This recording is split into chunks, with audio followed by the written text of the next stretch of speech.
everyone, I'm Harmless and welcome to a tutorial. Now I haven't done these before, but I thought I'd do one. So I've been using Camtasia for a while. I think I got Camtasia 8 October of 2015 or something. I've been using it for a while, used it on my Mac, it's pretty good. Now I have it on my computer, got Camtasia 9, so I thought I'd do a little tutorial. I understand some people may need a few tips or anything like that, so I'm just going to do a tutorial video because I've got nothing else to do. And I don't want to edit anything. So what you're going to want to do is either right click, click open, or just double click if you have it on the taskbar, and it's going to come up with new project, new recording, or open project. Now you can do either of those, it doesn't matter. I usually just do new project. It's going to take a second to load up depending on how fast your computer is. Now the first thing you're going to come to is import media, and basically what this does, if you click it, it will bring you to your files, and ignore that. Let's see. If I go to videos, let's just go to some good old Black Ops 2 fun. Alright, I recorded this I think 2 days ago. They're all playing Kino. That's some very bad lag. There we go. So it's pretty good. And keep in mind, it can only accept 1080p and under, and 30 frames and under. So don't record 1080p 60.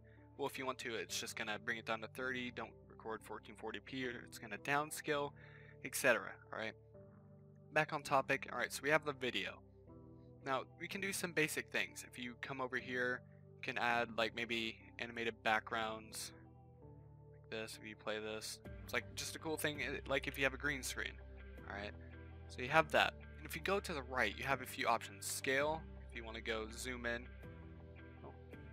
Gotta go back to 100, and if you need to just do that, you can click and then resize it from here. Don't know how to, there we go. Alright, and then you can use the scroll wheel to go in and out. Rotation, it's pretty much the same thing, if you want to rotate it like this or like this or like this, then you can do that, and then you click that and it resets it. This, it's pretty much like an X and Y. If you do 10, it's going to move it over to the, F10. Simple stuff. Alright, now if we go down to annotations, I always say that wrong. You've got basic little chat bubbles here. If you're doing like a nice presentation, you'd be like, hello, in this video, it's a 2006 tutorial. Here you go. So then you click that. It stays there forever. How long? It's got thing at the front. Anyway, you can bring pretty much anything in, you can customize it, stuff like that. Now there are fonts, and the fonts go off of, what fonts you have in your thing. I love the text grow bold. I use it in a lot of my funny moments, if I can find it. I don't know how to go in alphabetical. Here we go. See, like, what I like to do, laughs or something. It's a funny font. It fits it, it's not serious, it's casual. I like that. You can have any of that, but let's just say you can do Control Z and you bring it back, by the way. And I think, does Control Y work? Yeah, that's what I thought. Sometimes it works, sometimes it doesn't. But you can also add transitions, but first, you can add arrows and such, this stuff. This blurs it. This, I believe, kind of highlights it. This is kind of a, it's like, it kind of makes it, it's a tint, I guess. It's more of like a highlight thing. I don't really use it that much. I've never really been able to figure out what that is, but it's, it's very helpful. This and this pixelates. Like if I have my friends right here, I want to protect their name or whatever. I don't know, no reason to. But if you play, it stays there. But it only stays there for the certain amount that you set it to down on the timeline. Now what you can do is if you hold left click, you can drag, and then when you let go, it stays there. Same here. You click delete, it deletes it. Things like that. Click play. This goes back a few frames if you need to get something exactly. This skips to the beginning and the end, and then this is like an exact. This thing trips me out whenever I do it, so that's why I don't use it. You can scroll here, and then these are the tracks. And if you want to lock it, that means you can't do anything. You can't really touch it. It just kind of stays there. Disable it. You won't be able to see it. Turn it off. Stuff like that. Cut. You can just do Control Z, that's what I do.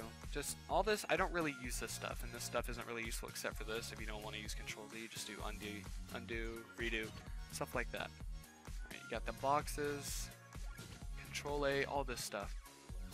Now what I'm going to do is I'm going to delete this because we don't need that. I'll keep laughs here. Why not?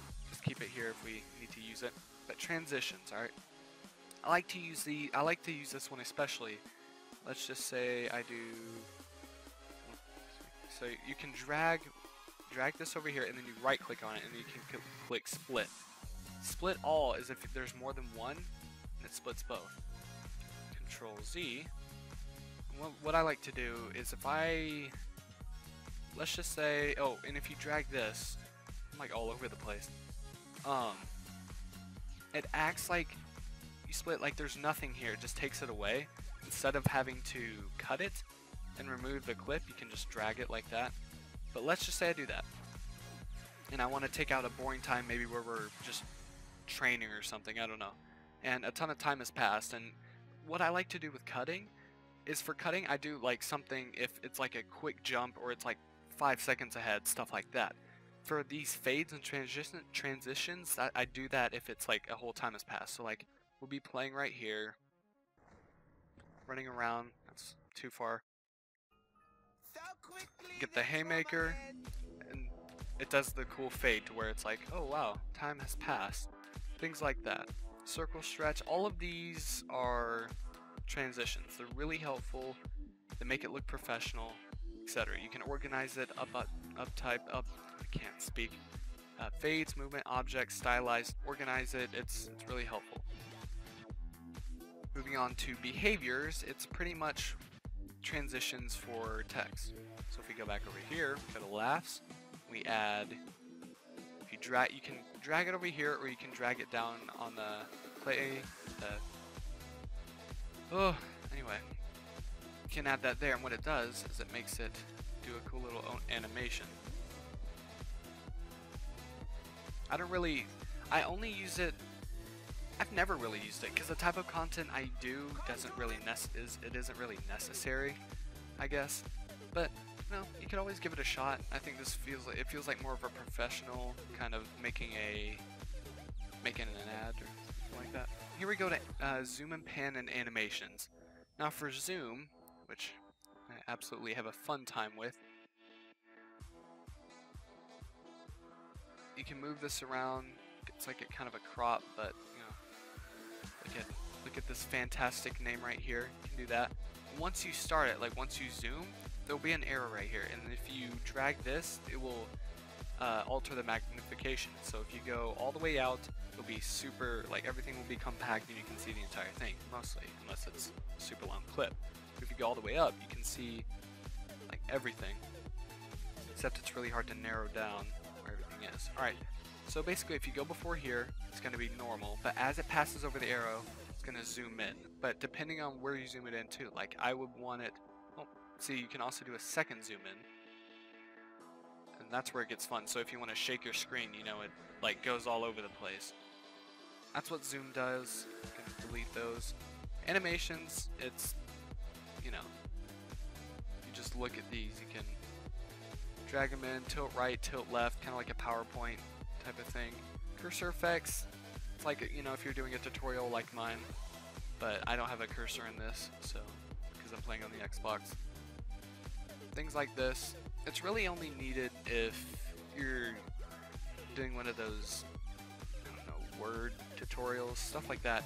Or if your microphone is, sorry, I saw microphone or whatever over here, I automatically thought of that. But if you're, like, you absolutely need to get someone's attention, but, I mean, you really don't need it because, you know, you can follow the mouse, which I'm able to do. And you can do voice narration here, like, you can do, hey, what's up, guys? It's scarce here.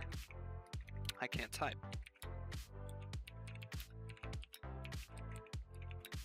And I type really slow. But so you can do that, and as you read it off, you can record, which is nice. I also, I don't really use this actually. I just use Audacity when I have the chance. Noise removal. This is really helpful if there's like clicking like this. That's really obnoxious with me and my keyboard. You can probably hear the keyboard. Someone left my Discord. But that's usually what noise removal is for. Volume leveling, as is in the common case I use it for funny moments, is when someone's ear rapes the mic, or my voice or whatever, my volume is too high, too low, any of that. It levels the volume. It helps, but if everything's too screwed up, it won't help that much, and you might end up screwing your recording. That's why I always recommend checking everything's good or doing a test before you start. I've had plenty of screw ups. Fade in, fade out. It's like at the end when you see those funny moments and like everyone's talking and then the screen goes black and so does the audio. Well, audio doesn't go black, but the audio slowly fades out. That's what that is. Clip speed, you know, makes it go faster, you know, if you're doing a time lapse. Love using for that. Drop shadow, self-explanatory. Border, self-explanatory. Colorize, it's like hue in Photoshop. Color adjustment, I'm playing these because it's easier to show. Move a color, that's for green screens, and it's pretty much chroma key. What I recommend is, unless you have a super good green screen or whatever, I would not recommend doing the chroma key in this app or whatever, because I've tried it before and it doesn't work that well. But it's alright. I would recommend doing it in a different software, but if you're watching this and you're doing it with Camtasia, then you probably only have Camtasia, which I can only assume. So I would recommend, if you absolutely need to, I would use this. It's not the best, but it works. Clip speed, same thing. Interactive hotspot, that's really only if you're putting this into a PowerPoint. Interactivity, it's like it's same with PowerPoint. You can do captions, closed captions in here, which is nice. Alright, now we're going to go up. You can have an account, by the way, but I don't. Properties, that's what's over here. Add captions. And if you do... I have my little recording thing right here, so I can't really see. This is file, I believe. You got new project, open project, recent projects, save. It saves, by the way, it saves its own project file. So unless you want to bring it over and play it, you can't have anything. If you don't have Camtasia, you can't open the project file. So if you want to show your friend a video, but you have it in the project, you have to export it, which you go to share. I usually do local file, but we'll get to that in a minute. Project settings, you know, it's like what you're recording at, stuff like that. Sign in, new recording, import, modify. This is pretty much all this stuff, but on here.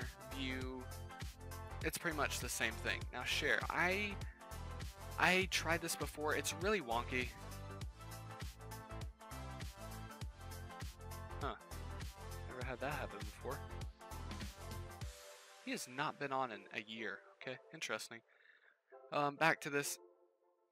Oh, what? See, you get to do all this, but you don't get to upload your, your thumbnail. That's what I don't like about doing it with this. But other than that, I love it. But what I usually do is I go to local file. You can do anything else, export frame, export audio, custom production, do all that. But I usually go local file. Now, what I like to do, I like to do custom production settings. See, there's up to 1080p. You can't really go as far as that. Now, if you click next, I think I just leave it there, unless you're doing anything else. And I do produce with controller. I take that off unless you're putting it in the PowerPoint, because you don't need it. It takes up extra space. Start with thumbnail, or actually no, sorry. Size, change that. See, for video settings right now, you can't go above 30. Now, if you try to type 60, it tells you no. So you have to keep it at 30, which frustrates me. But you know, this is made for people who are making ads and stuff like that, which is fine. Encoding bitrate, you really don't need to mess with this, but I like to keep it at higher quality, because if I see pixelization, it drives me nuts. So anything, you just want to keep it in the middle.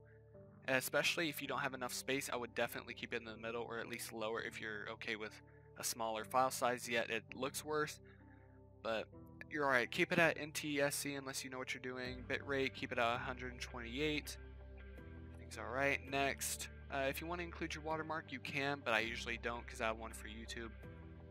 Then you upload everything. That's good right there. I think I've covered everything, actually. But yeah, once you're done, it's a wonderful program.